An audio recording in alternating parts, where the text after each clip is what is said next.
بسم اللہ الرحمن الرحیم۔ رسول اللہ صلی اللہ علیہ وآلہ وسلم نے ارشاد فرمایا، بد نصیب ہے وہ شخص جو والدین کی خدمت کر کے ان کی دعا نہیں لیتا اور لوگوں سے کہتا پھرتا ہے کہ میرے لیے دعا کرنا۔ بد نصیب ہے وہ شخص جو فجر کے وقت سویا رہتا ہے اور لوگوں سے تنگی رزق کا شکوہ کرتا ہے۔ بد نصیب ہے وہ شخص جو نماز عشاء نہیں پڑھتا اور دواؤں میں پرسکون نیند تلاش کرتا ہے۔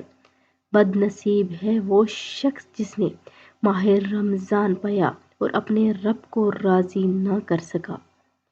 اور آپ صلی اللہ علیہ وآلہ وسلم نے یہ بھی فرمایا کہ جس نے میری ایک حدیث مبارکہ سنی اور دوسروں تک پہنچائی، قیامت کے روز وہ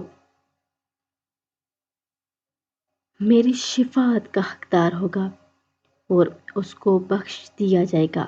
اس لیے آپ سب بھی جب بھی کوئی حدیث مبارکہ ایسی سنیں کہ جس کے بارے میں کسی اور کو علم نہ ہو تو اس کے ساتھ اسے لازمی شیئر کیا کریں۔